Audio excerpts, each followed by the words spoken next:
Let me distinguish public service from elected office. I was 15 years old and I was working at a Safeway, and there was a boycott, a picket line in front of the Safeway, and it was a picket line and a boycott against the grapes. United Farm Workers were participating in that boycott, and almost from the very beginning, I've never worked in the fields. I didn't speak any Spanish. I certainly didn't even totally understand the plight of these workers, but I understood intuitively that I had to participate.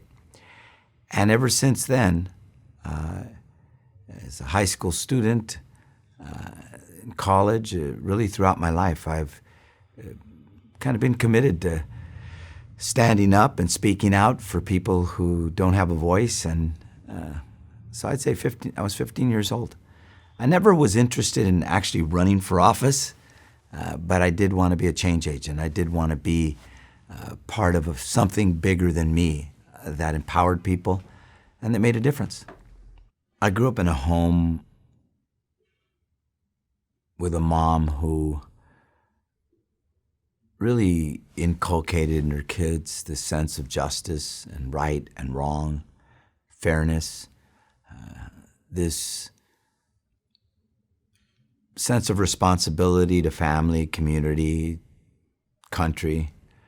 And I think early on, and as I said, even at 15, I felt like where there was an injustice, a wrong, it was incumbent on me to be part of righting it, righting the wrong and searching for justice. And so I think it has a lot to do with the upbringing.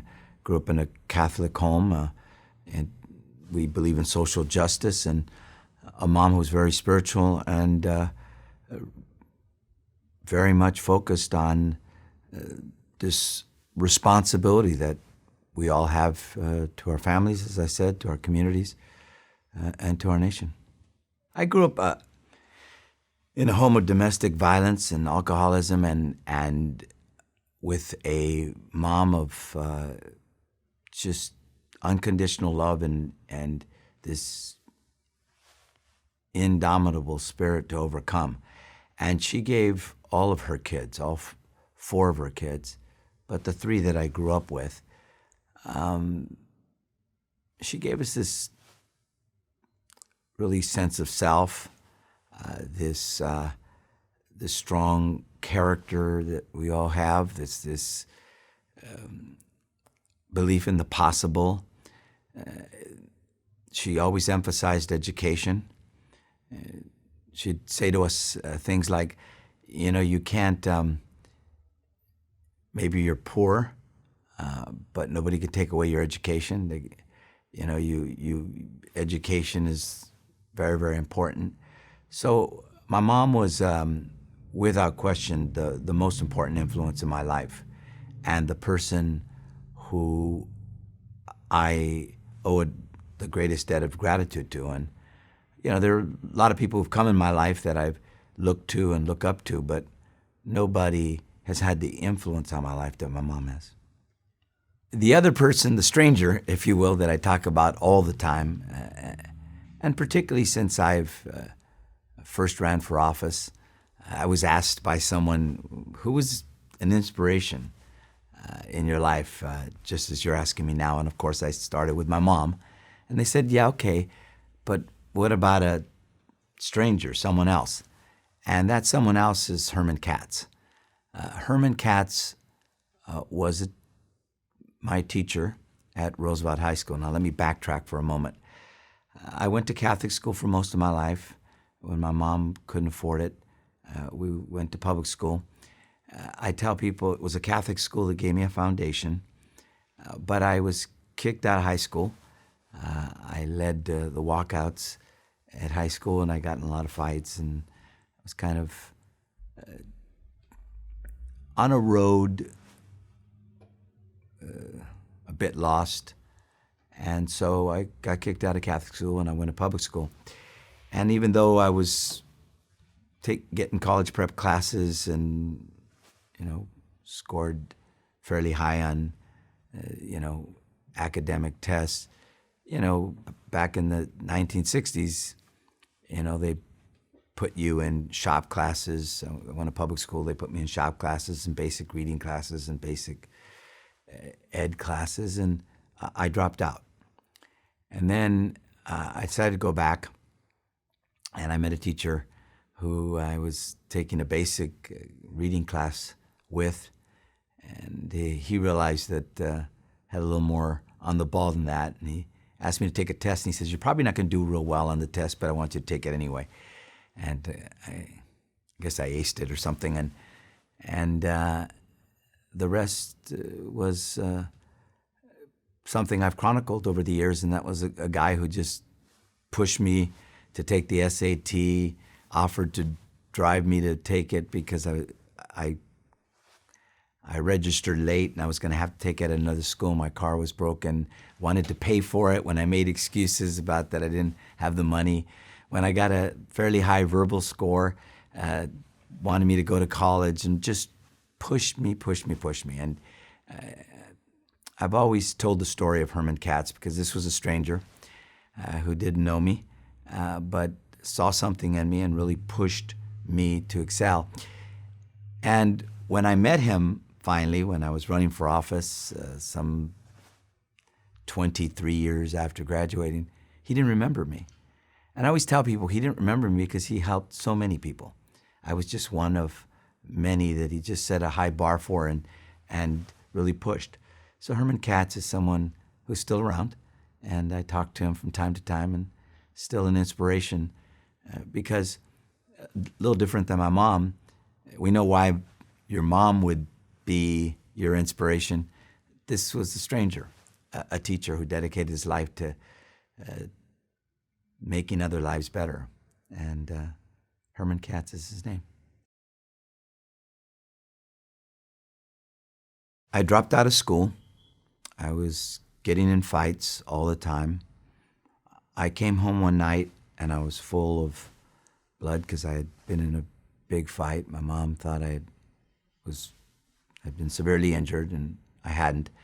And that morning, I'm having breakfast, and she walks in, and she saw a big bandage here, and she says, "What's that?" And I said it was a tattoo. And she started to cry. I'd been kicked out of one school, dropped out of another school, getting in fights, just kind of lost. And she said to me, you don't realize it, but you are destined. No, I'm sorry. She started to cry, and she said, "You are destined for greatness, and you don't even know it." And she started to cry, and I kind of just dismissed it. But interesting enough, I never ever forgot it. And I can't tell you that I knew that I was destined for anything. It was something that I thought about, and that's why I went back to school. And I did graduate on time. I took classes at night. I graduated on time with a 1.4 grade point average, but I did graduate on time. And with my kids, my own kids, I always say to them, "Do you believe in you?" And I say that to them, recalling what my mom used to say to me. And I always tell the story, and I told these kids the other day this story. When my kids leave the car and I would drop them off at school, I would always say, "Do you believe in you?" And one time my son got upset. He was in high school, and he said, "Dad, would you quit that? I mean, that's so corny. I mean, I'm not going to answer that." I said, "Okay." So he gets out of the car. I roll down the window, and I scream, "Do you believe in you?" And of course, he covered his ears and walked on. And after that, he always said, "Yes, Dad." He's 23 years old. He still says, "Dad, I believe in me." I ask my kids to do that, and I ask the kids that I work with in my schools to do that. Whenever I go to the schools, I say, "Do you believe in you?" I believe that I'm here today because I had a mom who made me believe in myself. And over time, I internalized that.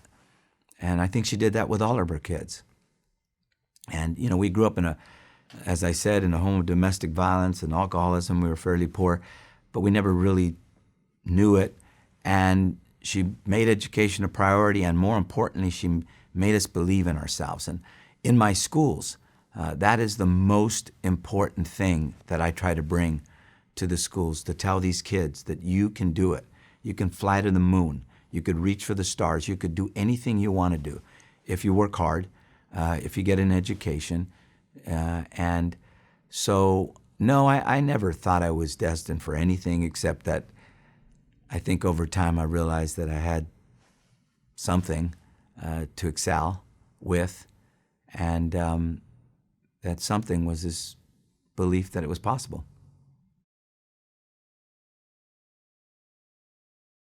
I've met many people who have grown up in alcoholic homes or abusive homes of some sort, whether physical or psychological, and I say to people, you gotta take responsibility and you gotta stop the cycle. You gotta just say, it stops here. And that's not always easy, because you don't necessarily have the role model for it. But you gotta stop the violence. I do a lot of work around domestic violence. I feel very strongly about it. And I always tell people, you got to break the cycle. You got to just say, I got to take responsibility. And I think that's what I finally did, probably later in life than some. I mean, it's probably late teens, early 20s in college when I started realizing, you just can't feel sorry for yourself. You just got to move ahead. I think those years when I was,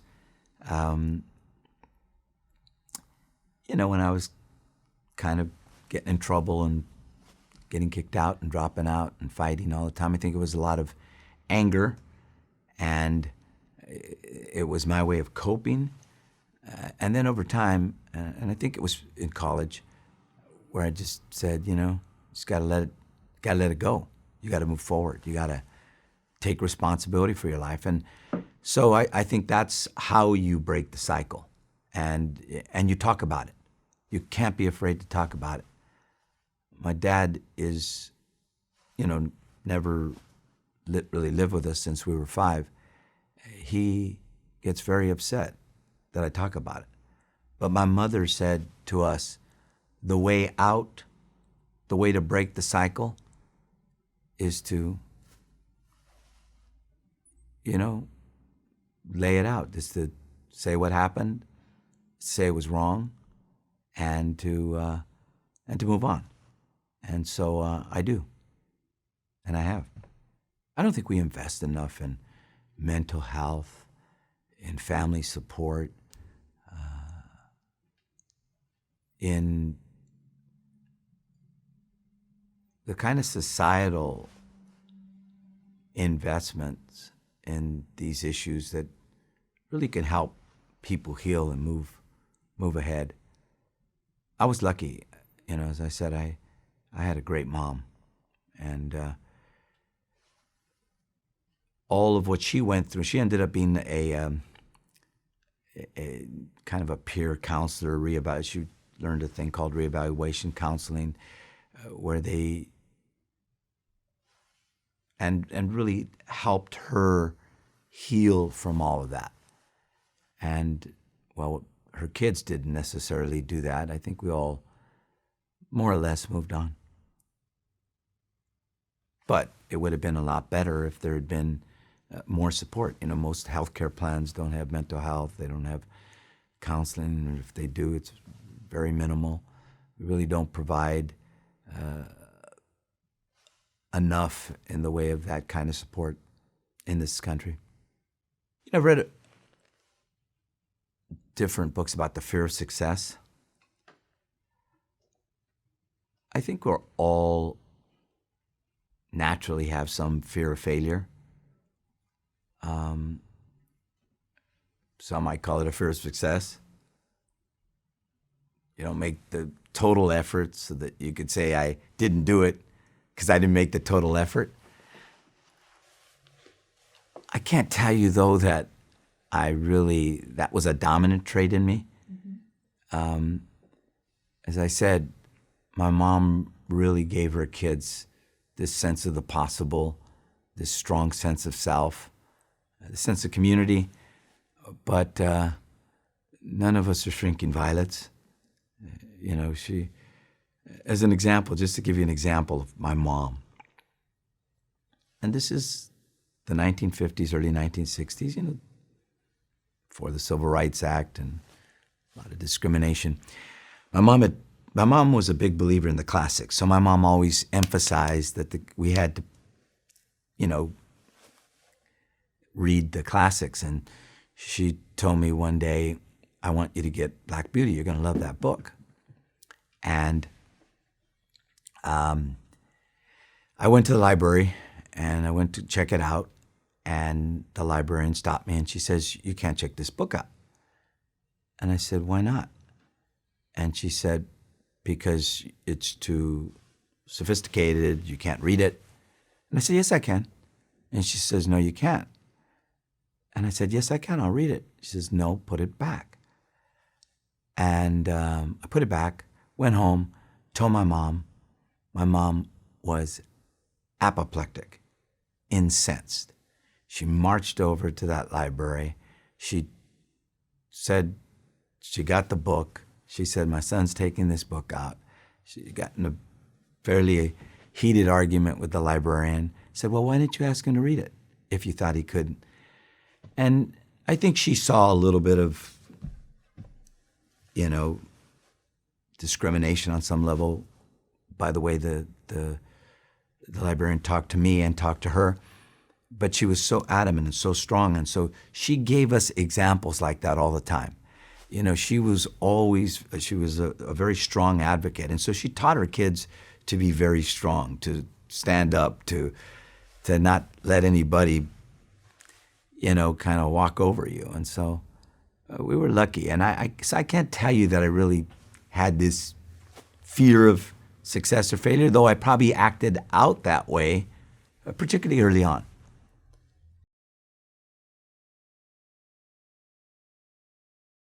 Just because of the volume of things that I get, I hire really, really talented, good people. Just usually a high education level. They went to some of the best schools. Number of them have made a mark in their lives, particularly at the higher levels in my administration. And I trust them to really get into the weeds and the details of public policy. And then I also hire a broad cross-section of people, philosophically and politically. They're not all of the same ilk. And I like them to debate. So they come into my office and we're working on an issue, and I like to hear from the pro-business side and the pro-labor side and the pro-environment side, and I love to hear them advocate the nuances of the policy. I can't tell you that with my schedule and the number of things that I do that I get down into the weeds of the public policy. I hear chief executives say they do that all the time, and my response to that, how do they do their job? In fact, I've seen some of them get so into the detail that they lose the forest for the trees, right? I mean, I haven't, so I like the debate. I like them to challenge one another, and I always tell them, don't get upset. Make your arguments. And if your arguments aren't selling, then maybe you need to go back and rethink the arguments, but make your case. So, and then over the years, I've learned to trust my gut. Very few issues are black and white. You have to go with your core, with who you are. with your sense of right and wrong, and sometimes with your gut. Can't be afraid of that.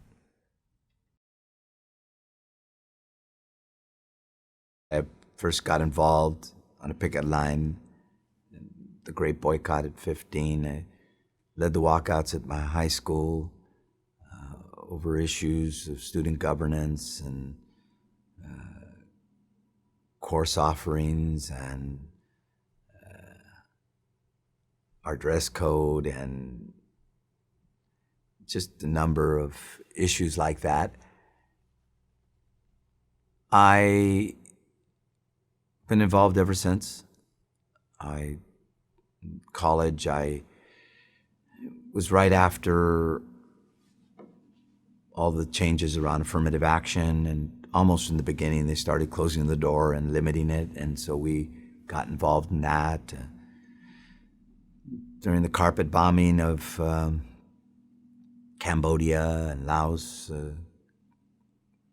was a leader in opposition, and really have stayed involved my whole life. I was involved in the labor movement, involved in voter registration and efforts.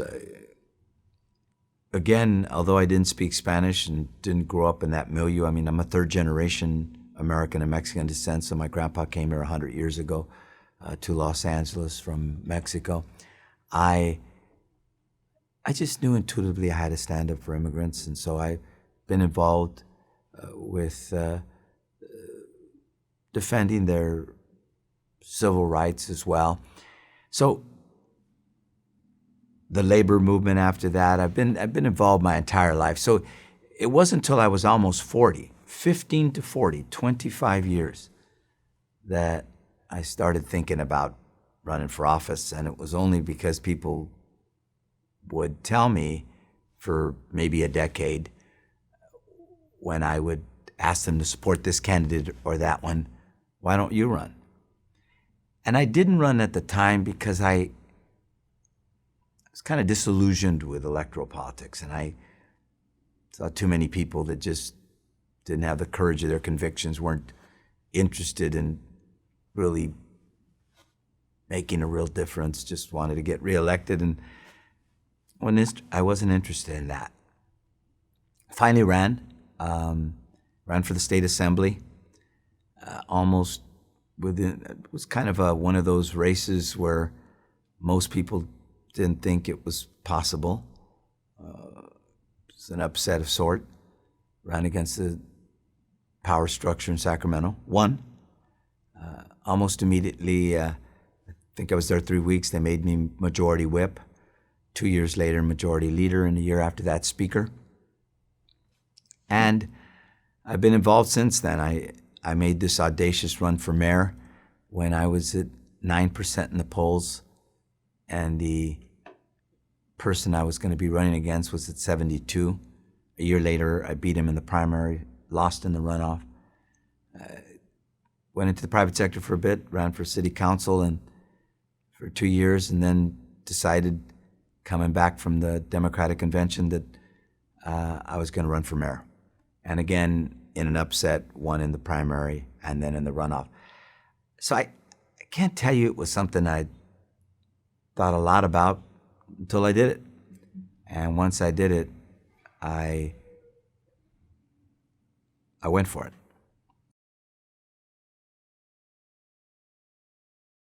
Even when I was taking on the war, I knew intuitively, and I was 19 or 20, I was taking on, I knew intuitively that we shouldn't take on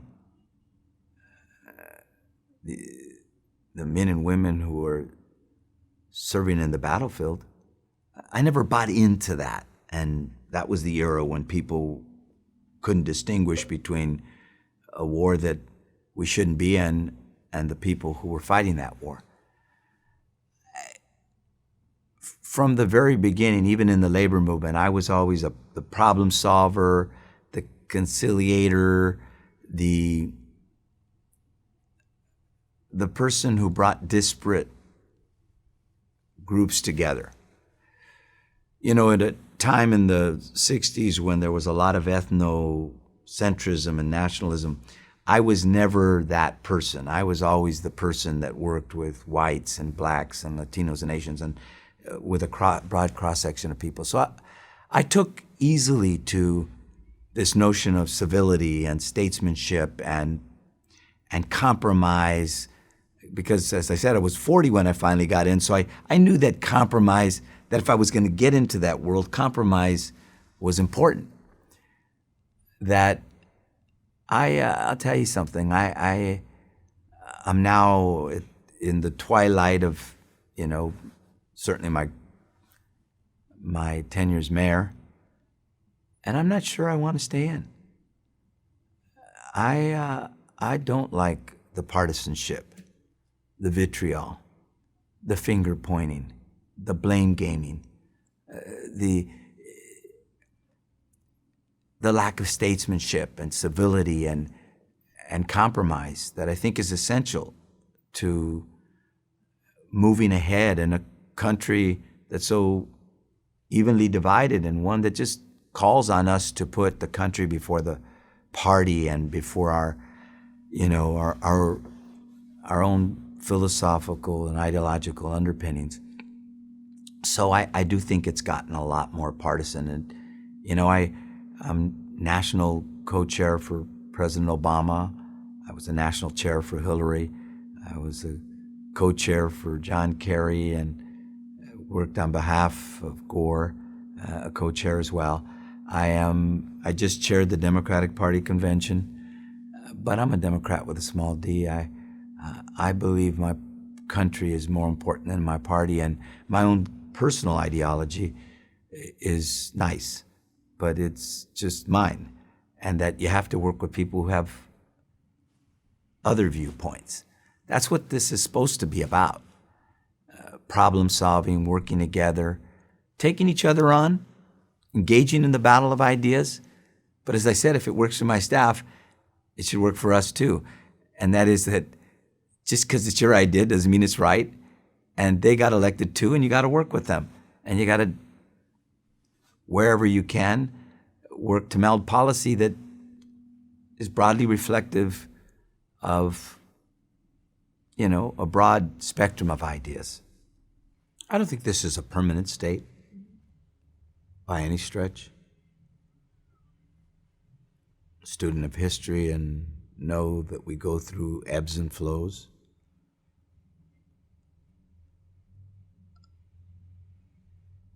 I think obviously the obscene amount of money that involved in elections create higher stakes. Can you hear that? That's fine. Yeah, that's, yeah. I'm sorry. So let me do that again. Obviously,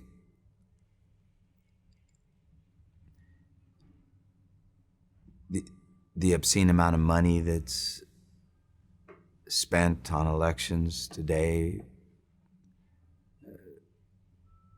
special interests exacerbate the conflicts. I think the parties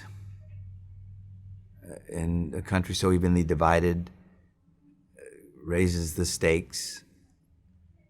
I think primaries are also sometimes lead to people getting elected who are just on the extremes, don't feel like they need to compromise. I think redistricting and the focus on maintaining party power contributes to that. I think just we're at a time when there's a lack of civility, not just in politics, but across the board.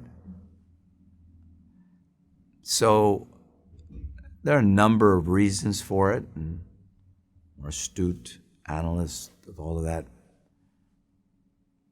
probably could provide more insights. I would say, from my vantage point, I think it's essential that we, in both parties, promote a more civil discourse, recognize and value compromise and problem solving. You know, my criticism of legislators, both state and local, and particularly federal, is that they're oftentimes so focused on the debate and on the idea and not on results and getting things done. And I think mayors and governors, but particularly mayors, have to roll up their sleeves and get things done. And I like to say there's not a Democrat or Republican way to make people safe or pick up the trash. You just got to do it. And working through these things, I think, should be something that we all put a higher value on. I think there's a pervasive feeling around the country that people in the Beltway are very insular, myopic in their views, not sensitive to the breadth and the diversity of the country, the regional differences and the like. I don't know what the answer is. Some measure of devolution probably makes sense. I think we also need to not so much devolve the agencies, but give cities and states more in the way of direct resources. Set some standards, but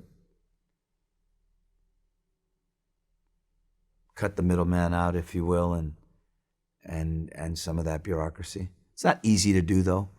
I recognize that. You got to tie money to results, and there have to be standards and the like, but we need to do some of that.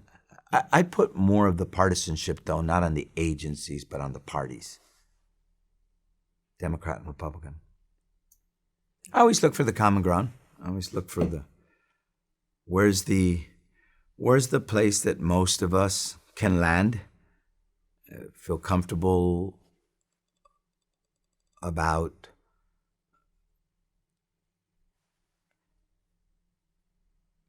finding agreement. I try to listen to what people are looking for, and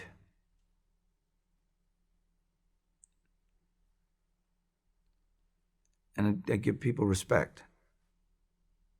A lot of times people want to be listened to and they want to be respected. And a speaker, I would say, don't get married to your bill. And, keep an open mind. So try to promote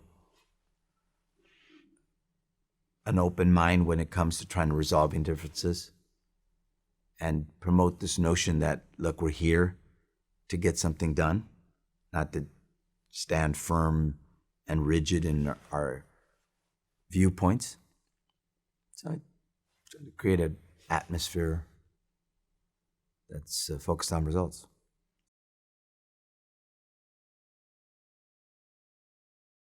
There's a big debate going on. Is it equality of opportunity or equality of results?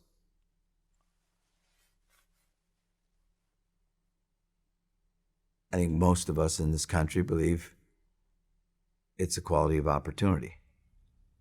If that's true, that means we have to invest in education. We can't talk about equality of opportunity without those kinds of investments. I'm here because I got an education, because I finished high school. I graduated from college. I went to law school after that.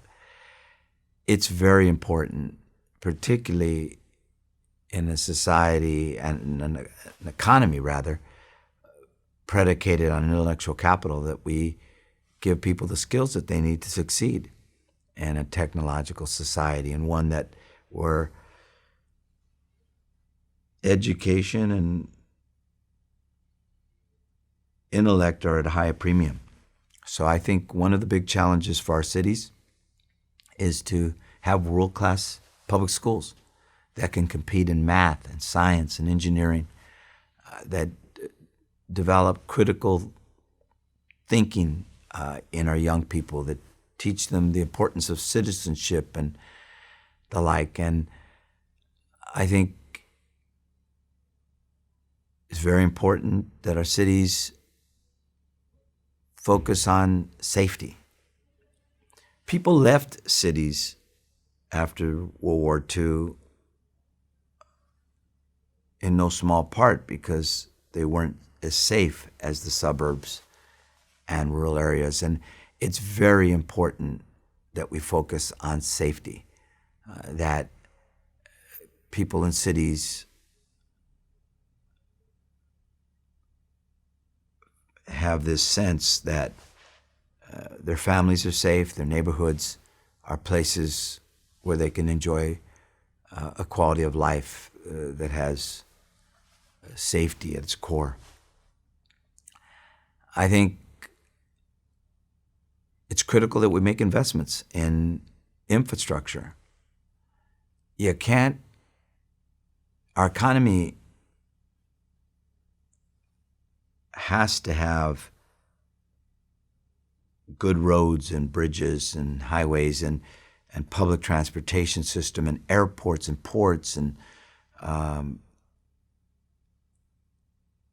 fiber optic cable and all of the things that are for the information superhighway, all of the things that are very, very important to growing our economy. And then we've got to be focusing on what we do to reduce our carbon footprint, to conserve our natural resources. So I like to say that we need to grow greener, we need to grow together, we need to grow more civic-minded, we need to grow safer, we need to make and we need to grow smarter. We need to make investments that really give the next generation of city dwellers at least a city, state, or a nation as good as the one we got. But the goal should be an even better one. And so that means investments. And then finally, I think we need to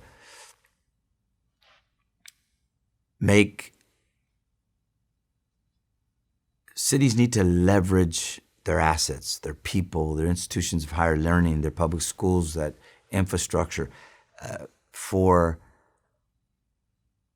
the common good and for lifting more people up and for creating a society where people recognize that they have a responsibility to one another, because that's what cities are in their essence. You know, you got to have a social compact where people feel like we all have rights and responsibilities.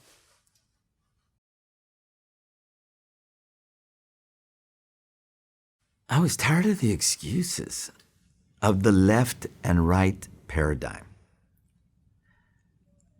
The right says all we need is reform.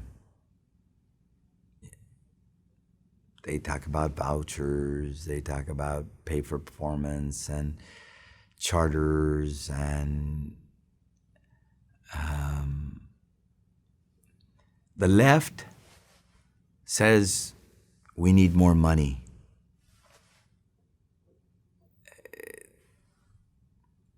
Many of our failing schools are in the poorest areas of our nation.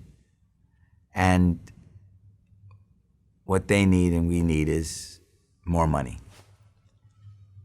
You don't understand how difficult it is to teach those people.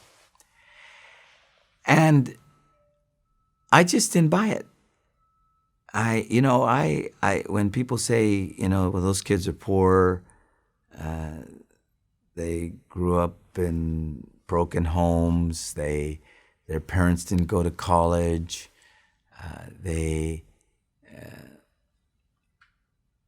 talking about me. I can read and write. I just didn't buy it. And so what I've said is, we do need to make more investments, but we need to tie that money and those investments to results. We need to understand that we can't keep on defending a broken system. We have to create a culture of innovation, a culture of creativity, a laboratory for best practices, a metrics-driven framework that says we're going to target our money and tie it to results, set high standards. I said that you got to walk into those schools and say, every kid can learn. I believe in you. Do you believe in you? So I took on these schools because I just know how important it is for our city. When I took them over, we were losing 50% of our kids dropping out. We will not be able to compete as a world-class global city that we are if we're losing 50% of our kids, if 80% of them are scoring at the bottom 20 percentile. So I'm proud this year on the Academic Performance Index, which the state says is at 800. This year, my partnership schools, if we were a school district, over 2,500 students, and we have 16,000 students, 22 schools, we were the number one school district in the state in increasing as a system on the Academic Performance Index. We went up 34 points in 1 year. I think the school district did about 16, the state a little less than that. My high school, Jordan High School, which I took over after 1 year, they closed it down, reconstituted. It's a high school in Watts, among the lowest performing in LA. They moved up 93 points. We're co-located with Green Dot, a charter school. They also moved up. They moved up 23 points. That high school was the number one improving high school in the state. And that's true even though I have big, thick union contract that focuses a lot on rights, not on responsibilities, even though every decision is made by seniority and it makes it very difficult to hire the best and the brightest. But we did that just setting high standards. Imagine what we could do if we were working in collaboration and we could bring in the best people and then pay them. I mean, ultimately, we're 47th or 48th in per pupil spending in California. There is a correlation between how much you're spending and what you're getting out. But it's not a strict one-for-one correlation. I've said, we got to show people that we're doing more with the money that we have. We've got to create a culture of best practices and innovation and set high standards and get results. And then we've got to convince folks that if we're going to have world-class schools, not just schools that are improving, we got to do a lot more to make those investments. We're doing things like blended learning, where we use computers computer programs to help kids in math and English because they're all over the map in terms of their skill level. It allows teachers to have kids work at their own level, lift them up, and then teacher, obviously, that's why it's called blended learning, augments that. We're seeing some real important results, but we've had to raise money for the blended learning, and we've had to train teachers to use these programming. So schools in our cities are so critical. I tell people, and I end with this, when people buy a home, they look for great public schools in the neighborhood. So if a great neighborhood is anchored by a great public school in the neighborhood, then great cities have to be anchored by great public schools in their city. That has to be our challenge.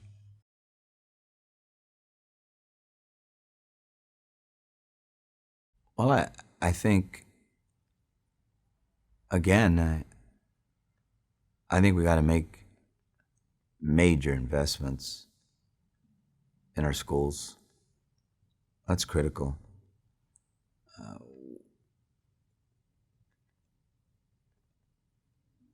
That's the only way to get to equality of opportunity. I think we need to fix our broken immigration system. I mean, if you look at vibrant cities around the country, just go look at them. They all have immigrants. It's the one area that, because they're not legal, well, we feel it's okay to just treat them anyway. They don't have rights, almost subhuman to some. I think we, in our cities, solving this broken and fixing this broken immigration system is very, very important. The third, I think it's really important for the social compact that we have, safety net. We can't just leave people behind. Yes, we can and must emphasize personal responsibility. We must reward work as well. But you have to, and create incentives for people to work, workforce training, and giving people the wherewithal to be successful. But we also have to have a safety net. Great societies are not measured by how many rich and wealthy people we have. It's measured by what we do for the least among us, and how open and broad that path to equality of opportunity is. Can't just talk about it. It's got to be real.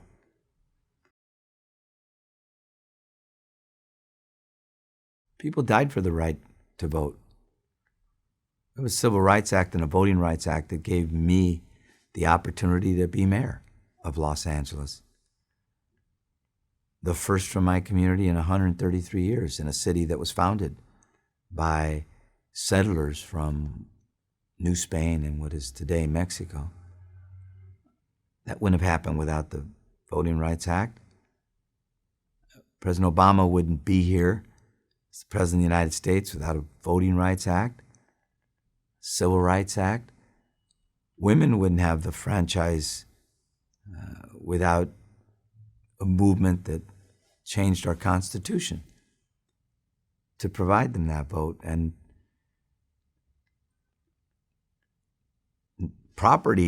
non-property owners wouldn't have the right if we hadn't made changes in the laws over the years.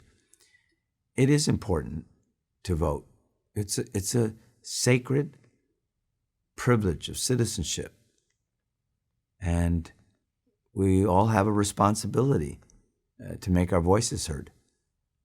I do get frustrated that we have to work so hard to get people to vote. And I'll be honest, I don't buy that, hey, I'm turned off by the system. I won't make a difference. Come on. You have a responsibility. We all do. And while not everybody can run for office, or want to rather, not everybody wants to run for office, we all have a role to play. And one of them is to vote. And so people do.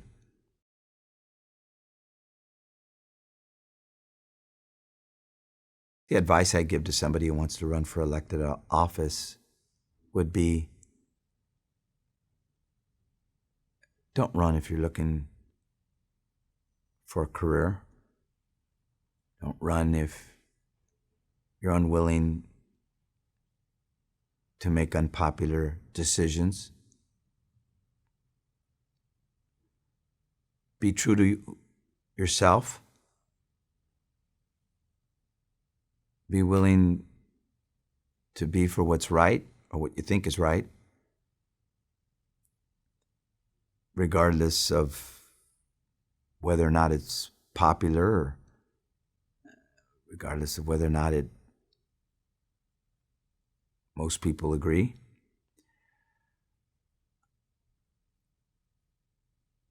Understand that they got elected too, and you got to work with other people, and you got to focus on getting things done, because if we're going to get more people to believe in the process, they got to see that we're moving forward, that we're getting things done. And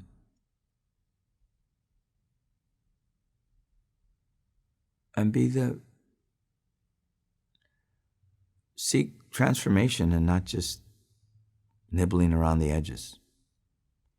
They'll have the patience to know that the road to transformation is a long one. It's not overnight.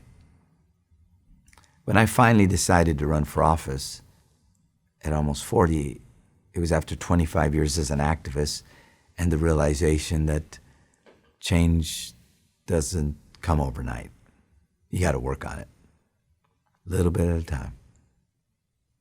These jobs are jobs where